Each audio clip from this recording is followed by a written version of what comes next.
Target has a new response after its June Pride collection got wrapped up in America's culture wars.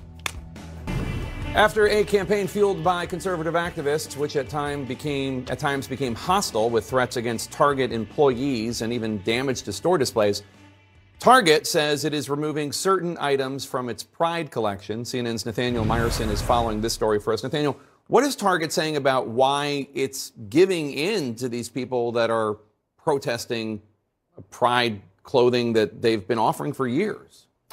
Right, Jake. This is a normal event for Target for the past decade. This year it has about 2,350 products in its Pride Month collection. You think of hats, T-shirts, mugs, stationery, that sort of stuff. A few of the products were the subject of a ton of misinformation and misleading claims on social media, and it led to hostile behavior from some customers. There were videos on social media of people stomping on merchandise, stepping on signs, and so Target made the decision to remove some of the items. And it's said that it was doing that to protect employee safety and their sense of well-being. And how are activists, LGBTQ activists and lawmakers responding to, look, let's be honest, I mean, I get why they're worried about their employees, but they're caving. Well, that's exactly what LGBT supporters are saying.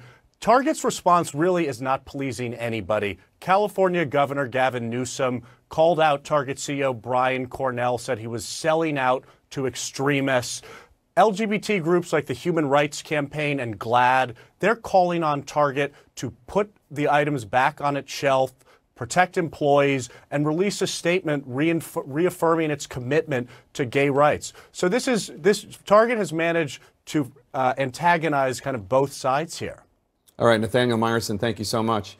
Let's discuss. Nayyirah, first we had Bud Light. They had made, I think, one beer and, with the face of this trans performer and sent it to her, and that upset a lot of people. Now Target, we're seeing companies attempt outreach and then giving in to campaigns against LGBTQ outreach. What do you make of all this? Well, companies follow the social trend and what is the norm. 20 years ago, 60% of Americans opposed gay marriage, including the president I worked for at the time. Fast forward now, 60% of Americans support it. So we're living in that pendulum moment of social change. But what the far right is doing is they're taking the trans community, the fact that they have been the outlier, the marginalized community, even within the gay rights movement, and they're singling that community out and taking advantage of the fact that most people truly don't know the difference between gender, sex, and sexuality, and they're creating a movement on fear. Jonah, how do you see all this? I guess one of the things I just think is like, why are people getting so mad? I mean, I'm not, that's not my section of the store, but I don't care. Yeah, I mean, look, I hate the whole story because I hate misinformation. I hate threats of violence of any kind. I have no real problem with boycotts, though, when they're based on sort of bad info, it's a different thing. At the same time, I think Nayyirah makes a very good point here, probably doesn't agree with my conclusion from it.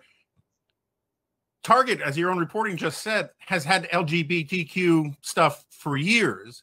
The issue here for a lot of people is the T. It's not, I don't think there's any such thing as a gay bathing suit or lesbian bathing suit or anything like that. But the issue of transgender stuff does rise people up, particularly when it has to do with kids. And some of the misinformation was based on kids, and we should acknowledge that. But I think there's a tendency to sort of want to have it both ways, where they want to say this is about trans issues, but whenever there's criticism about trans issues, they fold it in with homophobia and criticism of gays and lesbians, and they use the whole alphabet of the acronyms on it. And it tends to obscure the fact that there are specific issues having to do with transgenderism that are different than issues having to do with gay marriage and all these other issues that gay Americans have won those battles. This is a different battle. And we need a little more clarity. You just had a segment about anti-Semitism.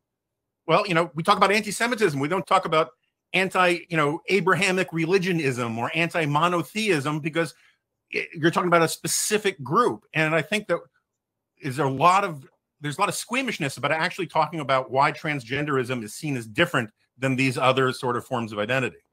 It's a good point, and go ahead. Go ahead. I do think that this is a conversation we should have. We should probably have a trans person on to have this conversation. So sure. So Nayara, go ahead, make the point, and then I want to move on to a different subject. Well, what I was going to say is that actually science was there well before we in society understood what's been going on. In fact, other cultures have been in there. I will say that the ethnicity of my heritage, Pakistan, they recognize third gender on passports, even though there's all sorts of other human rights issues there. So this concept does exist of a non-binary identity. Science was there, but we've seen that the movement to eliminate trans voices and to target students and children and make, rile people up against others' identities or differences is very targeted. The Washington Post did a great analysis and investigation that the majority of the complaints against school boards or against books in particular are driven by just a handful of people. So some of the outrage is manufactured.